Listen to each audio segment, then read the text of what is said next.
Hey guys, welcome to the Shrewsbury Biscuit podcast. I'm your host, Alex Whiteley, and joined with me today is a guy I very briefly got to speak to. How long ago was that? It was beginning of March, actually. Beginning of March, yeah. It seems like forever ago. Dave Courteen, thank you for joining me. Last time we were talking was the W60 World Tour. Yeah, it's a World Tour tennis. Yeah, no, it's great to be here. We love listening to the Shrewsbury Biscuit, so it's great to be here in the studio and chatting to you. You know what? Your email. You sent me an email a while ago saying that you've been enjoying the show and it's been a good link for you to find out what's going on. That really cheered me up. You know, good. You see things sometimes that just makes it all worth it. You know, so thanks. No, I think it's important for you to realise. I think it is. We live in Suffolk, and that's where I'm based, but I'm up in Shrewsbury for sort of 2 or 3 days a week under normal circumstances. So actually, since lockdown, I've not been back to Shrewsbury for 3 months. So the Biscuit was a great way to kind of just feel still connected with the town. It's a beautiful town. Always enjoy coming up here. All my family do. I love this place. It's great. I mean, I've had it was really nice at the weekend. I took my little boy out to the quarry. And it was just teams of people all on the field and stuff, which is great. But he had his little scooter, and we had to walk into town, and the town square was just empty, and he could zip up and down on his scooter, and we got to have a look at show him the buildings. I was explaining to a few things. It was just like a good opportunity to see the town just empty, and that sounds like a positive out of a negative, right? But it was just nice to see.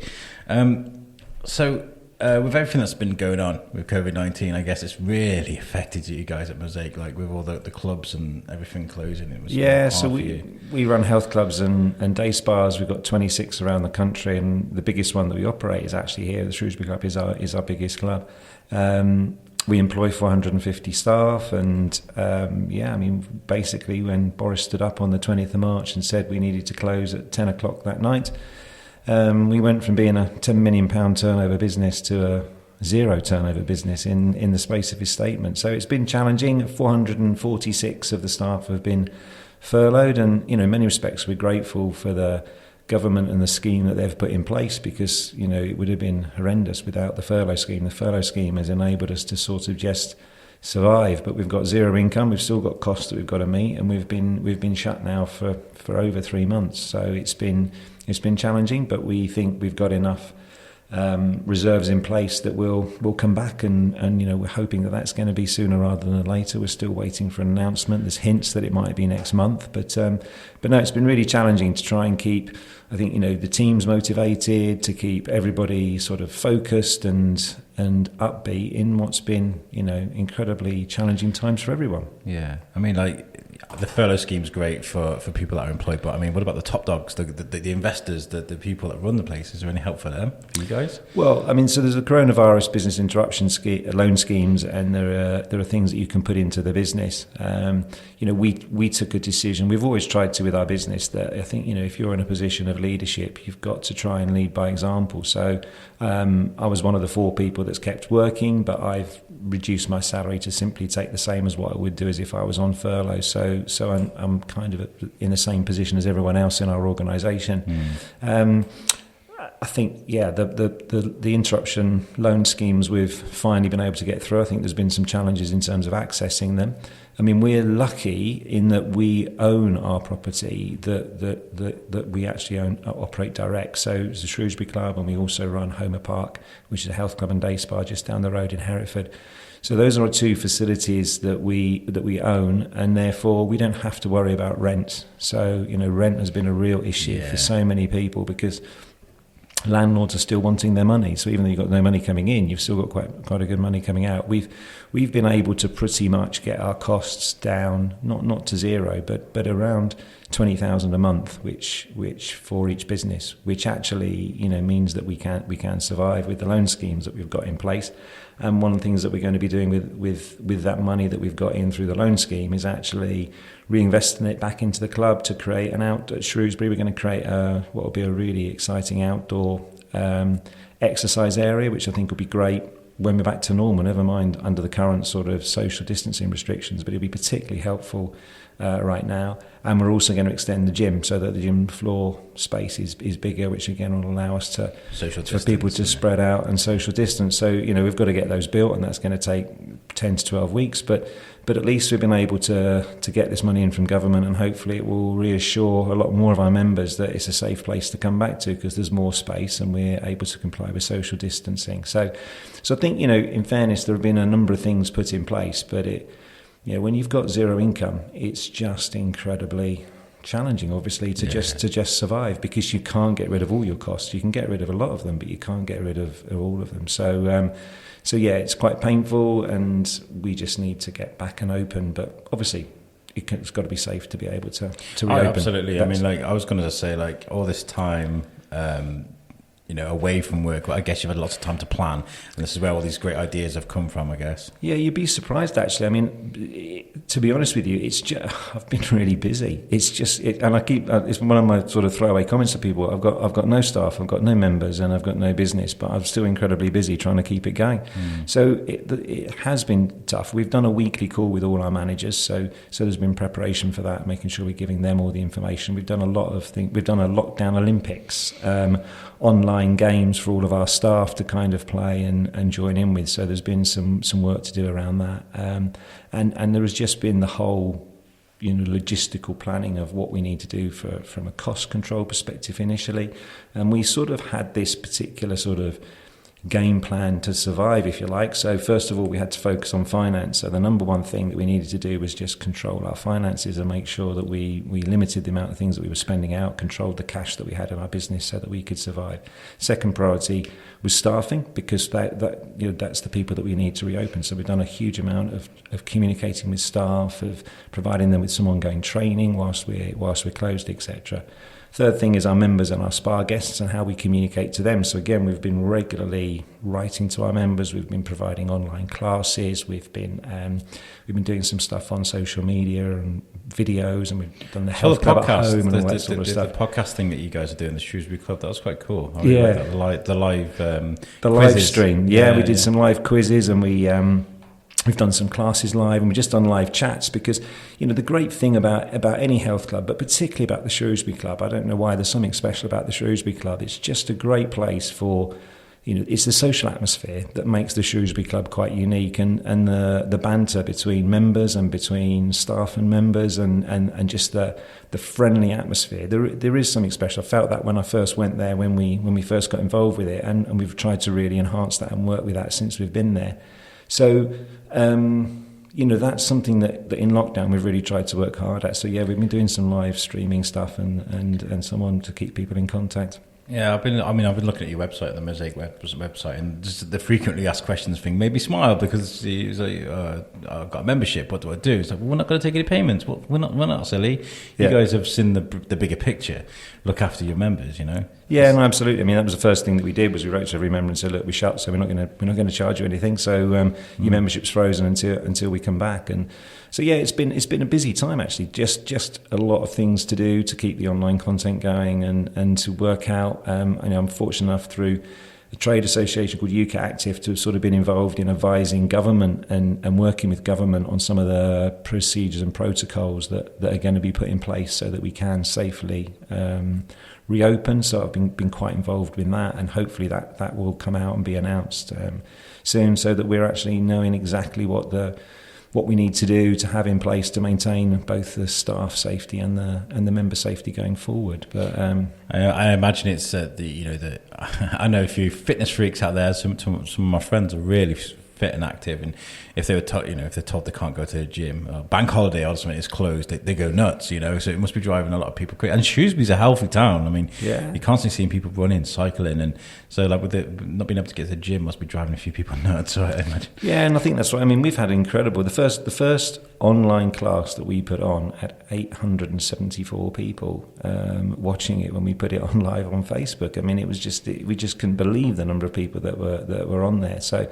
Yeah, I mean, it becomes a way of life, doesn't it? The health club is part of your weekly routine. It's part of what you do, and like many things, it's gone, and people are missing it. So it'd be great to get back and open.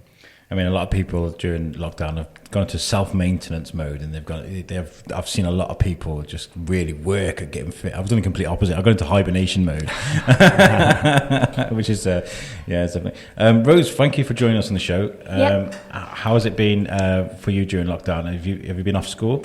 Yeah, so I've been off school, and we've had all of our schoolwork put online on Microsoft Teams. How's that been for you working from home? Is it difficult? It started off quite difficult because me and my sister had to work in the same room, which would cause some arguments. But then I then got moved to the dining room.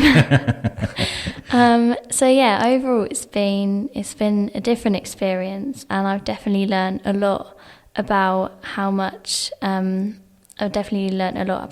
I can actually work quite independently, and the teachers have given us a lot of support, and they will always you can message them in like a 2-hour slot with the lesson, and yeah, it's been really good. And I think that's really important, isn't it? It's like, I mean, I know the social aspect has gone to a degree, but like the older kids that are out there are learning to write emails to correspond with to people with themselves, and like you said about independence and getting that work done, motivating yourself. It's actually quite a good.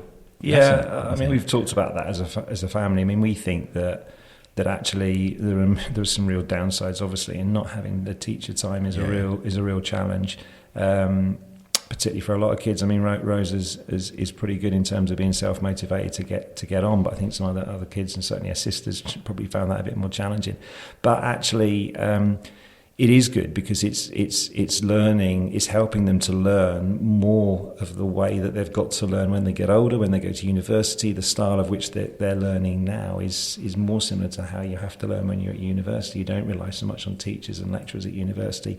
It is more down to you, and it's been great actually, man. Rose's sister Minnie is over the time has got more and more used to it, and she's really learned. It's really brought her on and helped her to learn a different way of learning, if that makes sense. So yeah, I think there are some skills to learn. And what I can't get used to when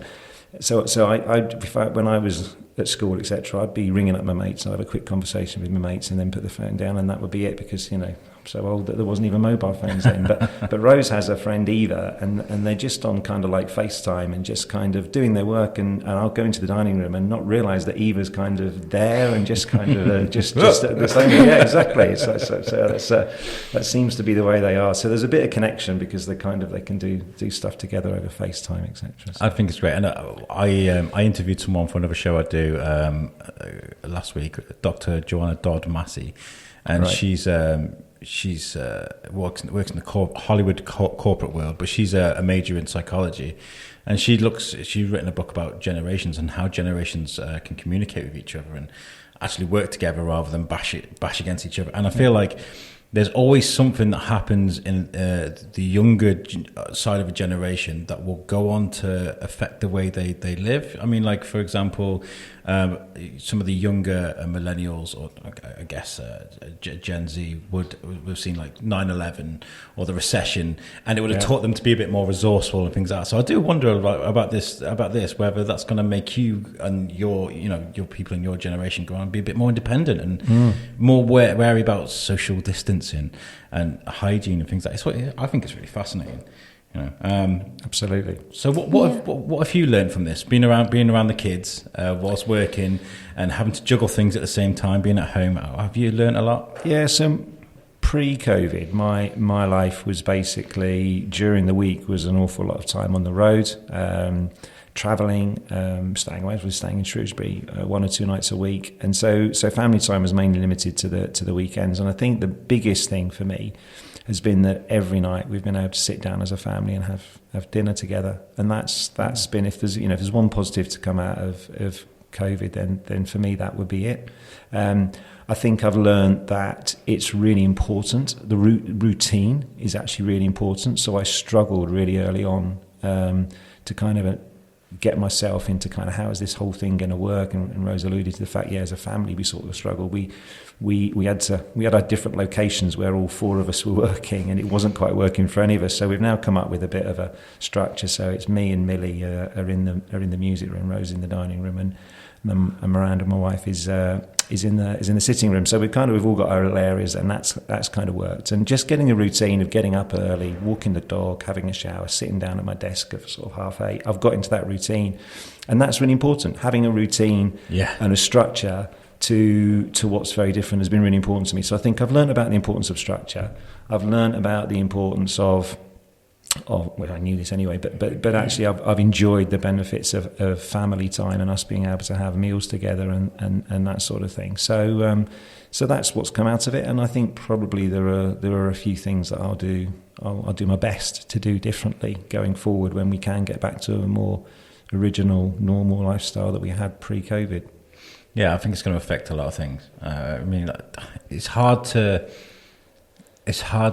get rid of those old normalities, though. I mean, I've spoken about it a few times. Is that I was with Max, who's a member of Team Biscuit. We were in town and we covered the Black Lives Matter stuff. And as I went to say goodbye, I went to give him a hearty high five, and he was like, "Whoa!" And I just felt so awkward. But it was just so ingrained into me to do that. I'm a hearty handshake guy, or a hug to the close friends, and you just can't do that anymore. There's things you gotta rewire yourself. It's difficult. Yeah, and I think over time that will change, won't it? I think we will go back to that because we do crave touch, and I think on a very, very basic level, that's why I think our spas we're seeing in spas that have reopened in other countries that can reopen ahead of us in the COVID curve. That spas have been really busy because I think people do crave touch, and a massage is obviously that's part of that experience, and I think that's what people have found really, really challenging. So I think ultimately it's gonna teach us a lot more about hygiene, and it's going to teach us a lot more about what we need to do to ensure that we live healthily. But yeah, I kind of think you'll be high-fiving me before too long, hopefully. Yo! Let's talk a bit about Mosaic, because I think you guys got a fascinating story. I've been reading about it this morning, touching up and stuff. Where did it all begin for you guys? Because it sounds like you've had an up and down journey with it. It's been turbulent. Yeah, I think so. Yeah, it's been interesting. So I set the business up 33 years ago when I left uni with a mate who I'd been at uni with, and the two of us set this business up.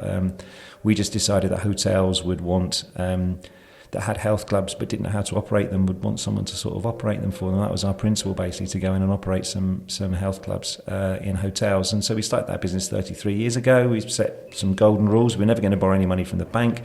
Our friendship was more important than the business. So if it was going to impact upon our friendship, then the business would go rather than anything else. Nice.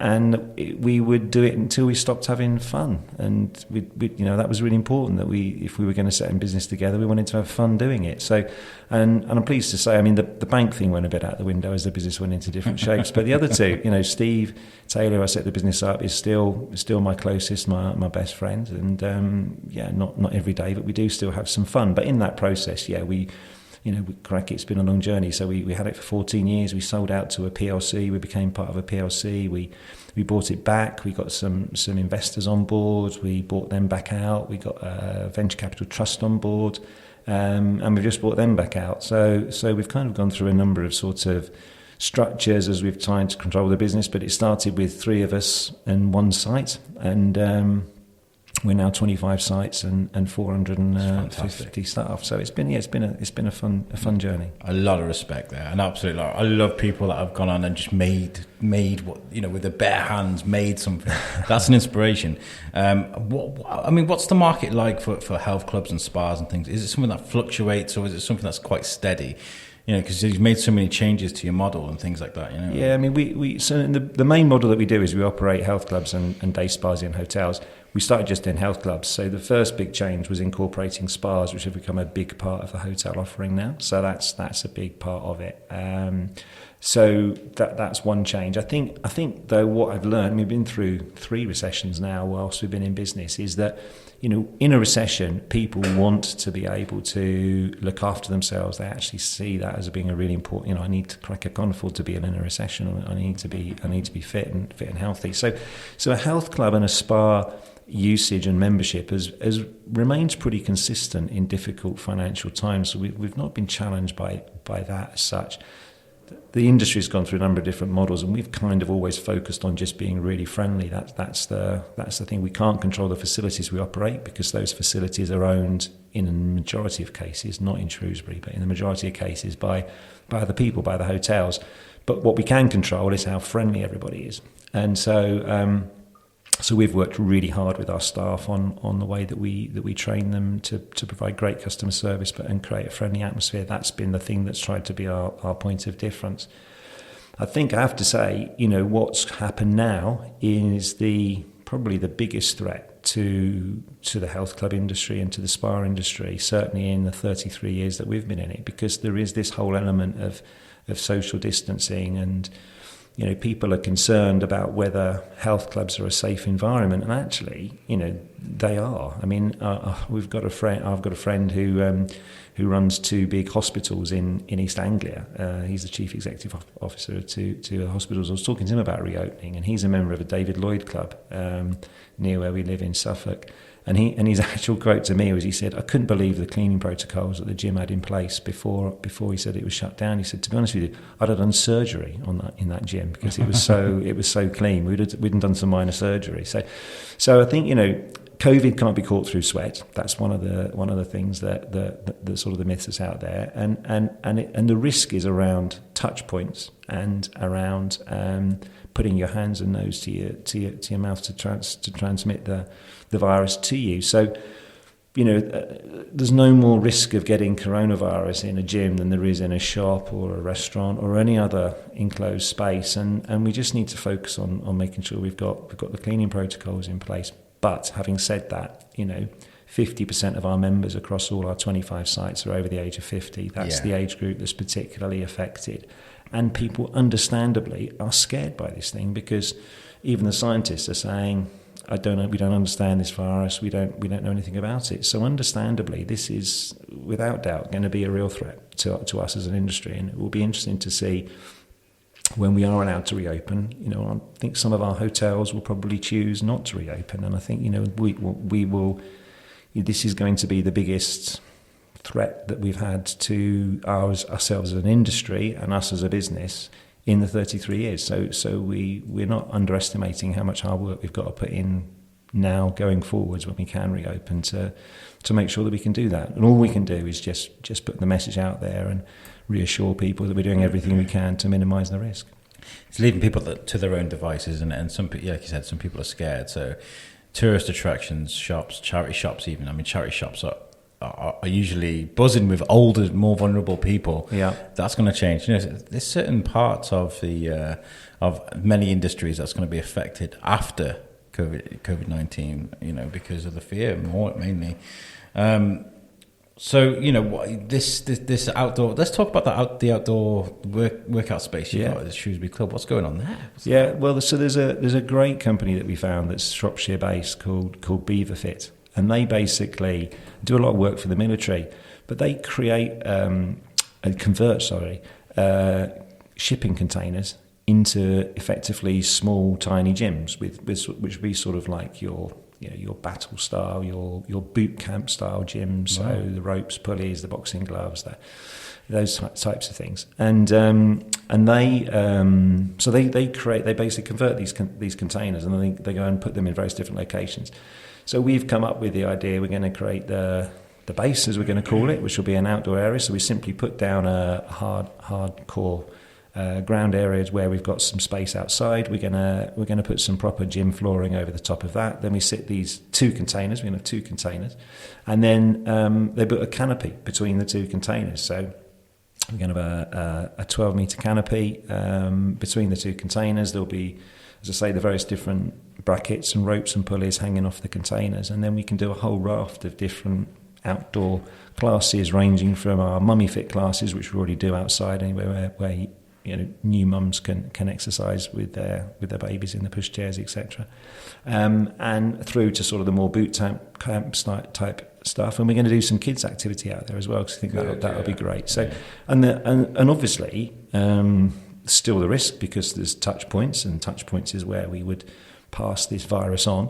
But But you are outdoors, and without a doubt, being outdoors, you're less likely to catch this thing than when you're indoors, because you're just able to space out a bit more. So that's what we've ordered them up, and they're hopefully within the next 4 to 6 weeks. It doesn't take long. It's just a couple of shipping containers that they convert. So yeah, within the next 6 weeks, we're going to have a great outdoor exercise space, which we can run a number of our classes. And this time of year, hopefully, this morning's not looking too great, but hopefully, but that's why we've got the canopy, because at least you'll be protected from the worst of the weather. Some people thrive for stuff like this. Some people like the rain, don't they? Some people like to torture themselves. I love getting inside the mind of people like yourself and Joel on yesterday's show. That they can just adapt like that. It's so positive, moving forward. Because there's some people, a bit like me in day 2 of lockdown. What am I going to do? This isn't a business. I just wanted to keep it running, there's that adapting to change. It's just so inspiring to see. What would you say to? Everybody's got their own personal issues but to independent business owners that are panicking right now. Have you got any advice to give them? I just think it's what you have to do. You can't do anything. One of the things that I sort of said at the start, I suppose, is that I'm going to worry about the things that I can influence, but I'm not going to worry about the things that I can't. So people are talking now about will there be a second spike, and will this thing come back again over the winter or even sooner? And I don't know. And actually, there's very little that I can do to, either it will or it won't. So there's no point worrying about that. Actually, I think, the things we've got to worry about is the things that we can influence. So, yeah, this idea has come from the team at the club. It was they alerted me to it, and it's like, yeah, actually, that's a great idea. Let's do it. Let's find a way of funding it. Let's find a way of doing it, because it makes sense on a number of levels. So I think it's fine to have worries. I'm concerned about my business. I'm not going to pretend otherwise. But what I'm going to try and focus my attention and effort and time on is things that I can do to give us the best possible chance of success. And that's all I think that you can do. And the things that we can't control or influence, just have to allow to kind of just see what happens. It's more important. Just focus on the things that you can make a difference with, and then go and make as much of a difference as you possibly can. That's what I would try. It seems like planning ahead is one of the most important things. I've heard a lot of, we look at the next 18 months and contingencies say that things relax and it gets back again. We can always go back to what we were doing before and when we first adapted, it seems. Yeah, absolutely. Absolutely. I think what you guys are doing is fantastic, because, like I said, there's a lot of people that have just surrendered. No, that's really unfair. There's a lot of people that haven't been able to help the situation, and it's punished them. It's quite. And I think some businesses, as I said at the start, we're incredibly fortunate that we own the freehold of the Shrewsbury Club, because if we were paying rent on the Shrewsbury Club, we would be in a really difficult position. So. I think some businesses, for whatever reason, just were not in a position to be able to survive this, and therefore you just hope the people that are behind them can come back and bounce back in a different format. Hopefully, we are going to be reopening in the same format as we were before, but just trying to adapt to the situation. But this has been tough and tough on a number of businesses. Yeah, absolutely. Well, I wish you luck with that. I hope everything gets back to normal. It is normal. A new normal. The new normal. That's what everybody's talking. Now, Rose, let's talk a bit about you. Because we brought you on here today because you've got your own podcast. Yes. I love talking to other podcasters. Talk a bit about your podcast. What is it? What do you do? So it's called Talking Teenage Life. Yeah. And I started it last year, the beginning of last year. So I turned 13 2 years ago. And I then decided I wanted to go into broadcasting or become a DJ on radio. Nice. That would be my dream job. And I then spoke to my dad about it, and then he said, well, you should start a podcast. So I then decided to start a podcast, and I would talk to adults about their teenage years and then what they've learned and what they've done since then.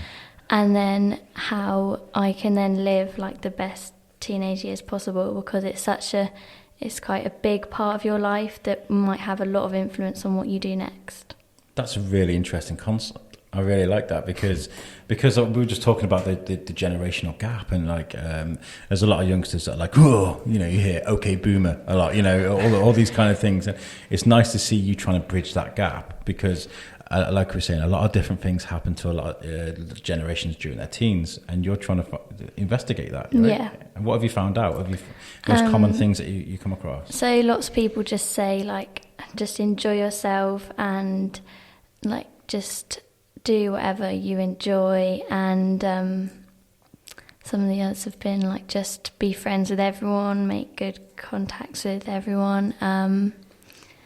Just trying to think of some. I think it's been interesting, isn't it? Because what's amazing with it is that because you feel like as a teenager, I remember feeling it's so agonising for ages over what course and stuff I was going to do. And you feel like your teenage years are going to influence so much. You choose what university course is, you know, you move away from home probably for the first time. There's so many things that happen when you're a teenager. But I think the things that's come out from the people that you've interviewed is that all of them have gone on to do something that's really quite unrelated to what they decided to do or what they wanted to do when they were a teenager. Yeah, definitely. Yeah. I mean, I wish I knew that I wanted to do what I'm doing now with the podcast and stuff when I was your age, because I don't know, I could have been the new Chris Moyles, you know. I was in my 30s when I was kind of like, I don't know, I was in late 20s. I was kind of like, let's do this, and now it's. It's going well. You've got the beard and the cap, so you're kind of like Shrewsbury's Chris Moyles, aren't you? Yeah, I guess. Yeah. I mean, that's a Chris Moyles is actually an inspiration. Like, he's one of my inspirations, because I always used to listen to his show when I was younger, and he was just so Chris Moyles. He was just him, like. And apart from the fact that he drives his own desk, he makes his own content, he says and does what he likes, in a respectful way. I really felt a good energy about the stuff he used to do. So that is a lot of my influence, especially with my other shows, which were a bit more adult themed, you know. Right, I can kind of just be myself, and I think that's great. So what I'm going to do, Rose, is I'm going to run you through something I call the Gauntlet. Yeah. And, I do this to all the podcasters that I interview podcasters from all around the world on my other show, and I've made a very special version for you, because it's usually adult themed, but we've got something that's more appropriate for yourself. There are 3 rounds, one of which your dad's going to have to help with. The first round is the inanimate object round. I'm going to give you a minute to talk about an object. For a minute flat, you've just got to talk and talk and talk. Okay. Then there is a speed round where we've got 10 questions you've got to ask as quick as possible. Yep. And then there are 10 pictures I've sent to you on your phone that you have to explain to your dad without explaining what it is, telling him what it is. And you've got to see how many you can get, okay? Okay. Okay, so I've got a stopwatch. Come on, where is my stopwatch? What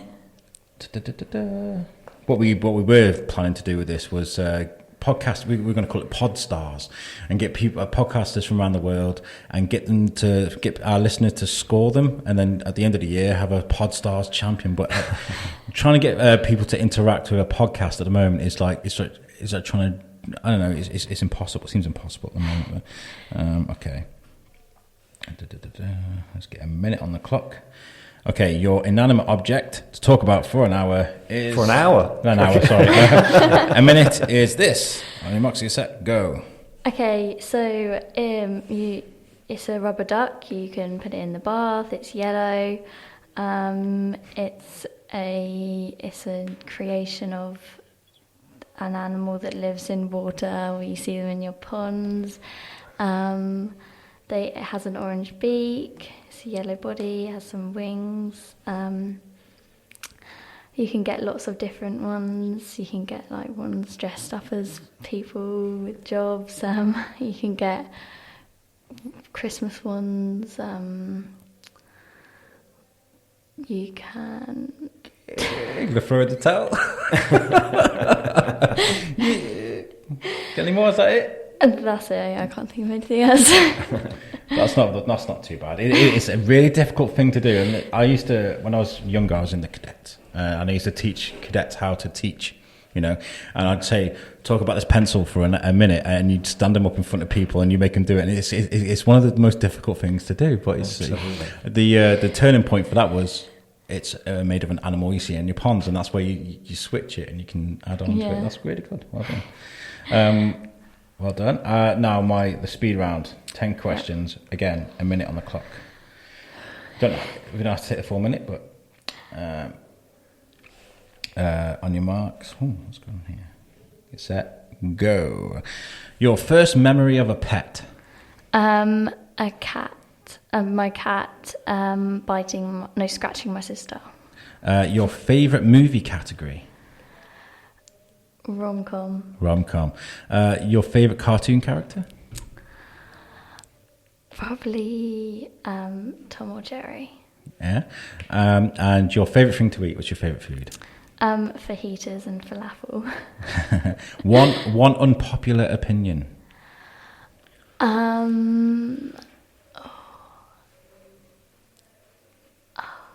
Should we come back to that one? Yep, that's that one. Your favourite Christmas memory? Sitting round, opening our presents and chatting. PlayStation, Xbox or Nintendo? Nintendo. Favourite podcast that isn't your own?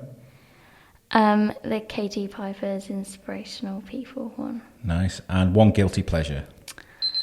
Oh. She gets away with that. I was interested to see what she was going to say with that one. Yeah, the guilty pleasure. Mine's Nickelback, by the way. Okay, that's good.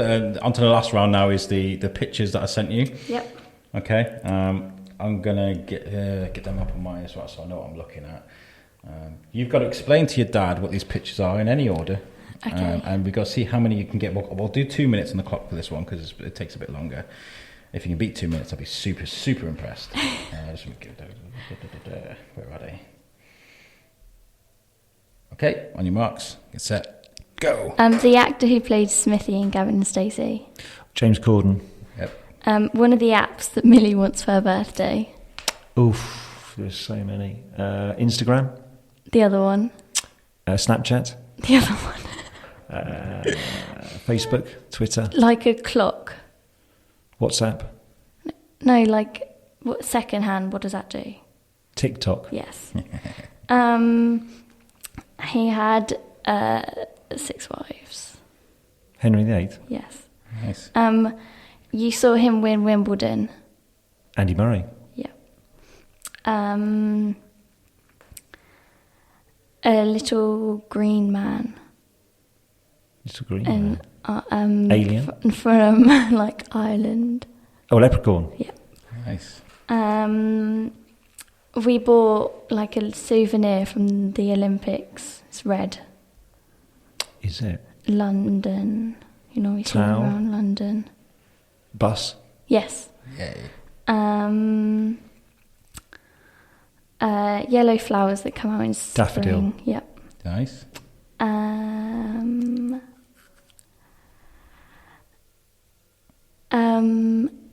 A film that we've never watched as a family. There are loads of like different ones of it. Ocean's 11. No. Star Wars. Yes. Wow. A superhero. Okay. Like Batman. yeah, Res Hey, Mars, yeah. nice. And then Last one. 7 seconds. Singer. Taylor Swift. Ed Sheeran. Oh, wow. Well done. You got 9 out of 10. Fantastic. The last one was, who was it? It's Justin Bieber. Justin Bieber. Yeah. Yeah. I always got to throw him in there, you know. There you go. We might have been a while for me to get Justin Bieber. Well done. I think you did really well. I mean, it is difficult because I think the longer you do something like a podcast or talking, it's all about learning conversation. Yeah, definitely. You know, I got to 33 and I still haven't mastered it properly yet. You know? But yeah, you did really well. So where can people find your podcast?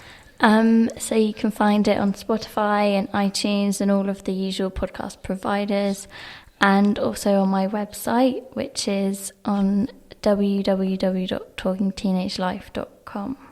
Fantastic. I'd be proud of that. That was fantastic. Well done, Rose. That was fun. That was brilliant.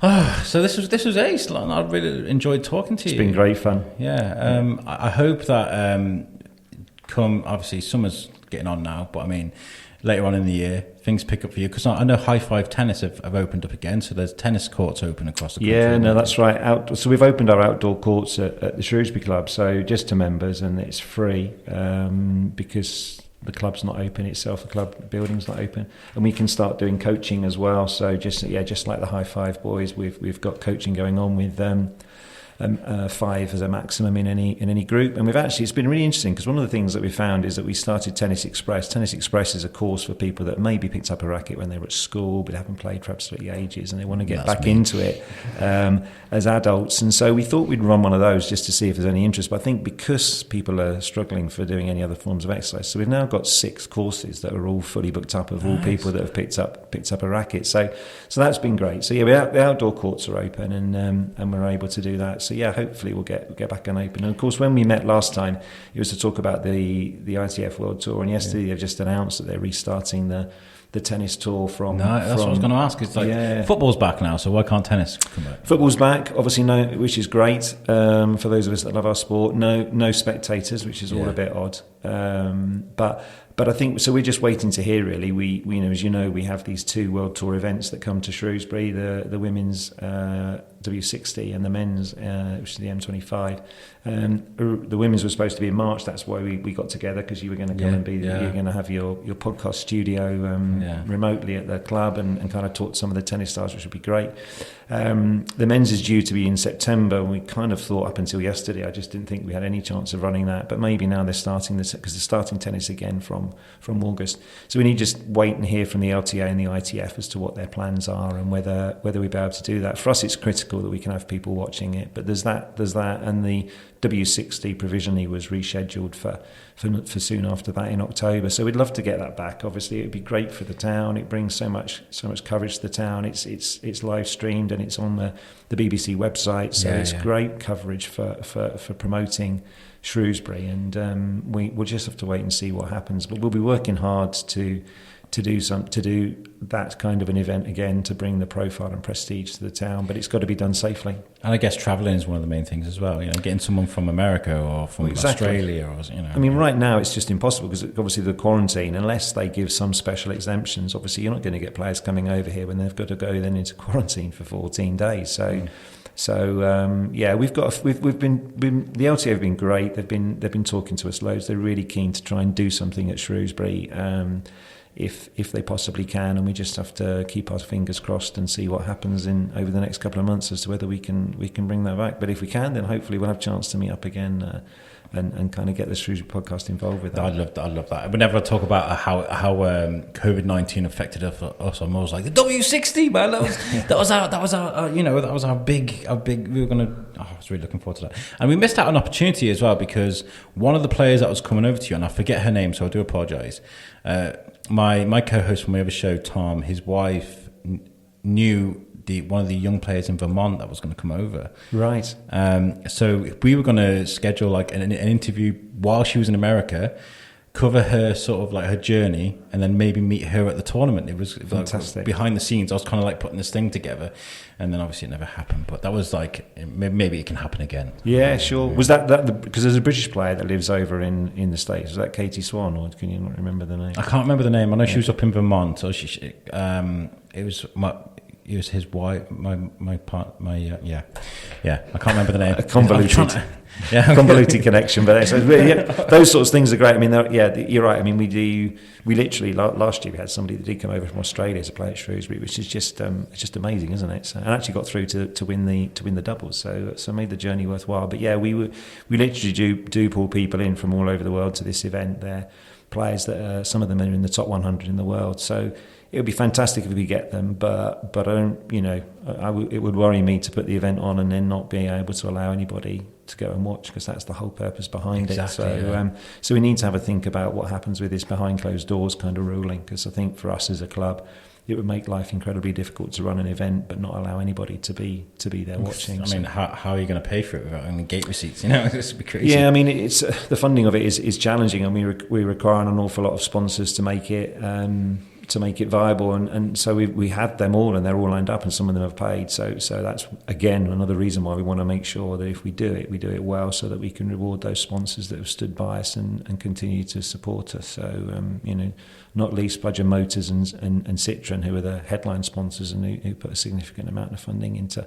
And without their support, we wouldn't be able to make it happen. So yeah, we need to make sure we honour the sponsors, we honour the town, we look after our members, and we do a good job in putting the event on for the LTA and the ITF. So there's a lot of different interests that we've got to manage. So yeah, we're just kind of waiting to see how things unfurl. And but if we can put it on, we absolutely will, because we've got a great team, and we work really closely with Beth and a team at Shropshire Festivals that I know are friends of the Biscuit podcast. Absolutely, and they do an amazing job to help us put on a brilliant event. So there's so many people that we need to work with and make sure we make it happen.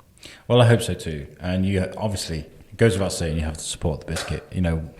If you need us, we'll be there, and we'll definitely want you there. I'll definitely want you there. That'd be great. Thank you very much. Have you guys got anything to add? Did you want to tell people any websites or anywhere to find you guys, any way to support you guys? I think Rose has pushed her talkingteenagelife.co.uk website, so that's fine. So her website's there. Yeah, I mean, the shrewsburyclub.co.uk is the website where you can find out about what we're doing. We'll as soon as we know what's happening with reopening, we'll put information up there. And yeah, I mean, we'd just love people to come back and start exercising. And we're a very family orientated club. Children's memberships are free, so and we're putting on a lot of kids activities. Particularly, we're looking right now what we can do over the summer, because we recognise that kids have been stuck at home for a while, so we're going to really focus on our kids program. So hopefully people will want to come back in. The pool's reopening as well as the gym. So yeah, we should be a good place for people to go and burn off all this pent up energy they've accumulated over the last 3 months. Or calories in my. Well, that's the other one. Yeah, absolutely. And build up your immunity, of course. That's the other thing. I mean, the best way of it can't stop you from getting coronavirus, but exercise and being active helps build up your immunity, which means you can fight it off that much easier. That's also been scientifically proven over the last couple of months. So that's the other main benefit of exercising, wherever you choose to do it, being active wherever you want to go. But if you want to come to the Shrewsbury Club, well, we'd love you to look after you. It's always a pleasure talking to you, Dave, and hopefully we'll meet somewhere down the line. Brilliant. Thank you very much for joining us. Listeners, make sure you check out our website, which is www.theshrewsburybiscuitpodcast.co.uk. All of our audio is available now, although this is a very busy week, so I'll try and keep up with it as much as I can. But please just check it out. Tell your friends about us too. And if you enjoyed the show, you listen to us on iTunes or Spotify, give us a rating. Tell us how you feel about the show. 5 stars would be great, but that's up to you. Thank you for joining us, and we'll catch you next week. Peace out.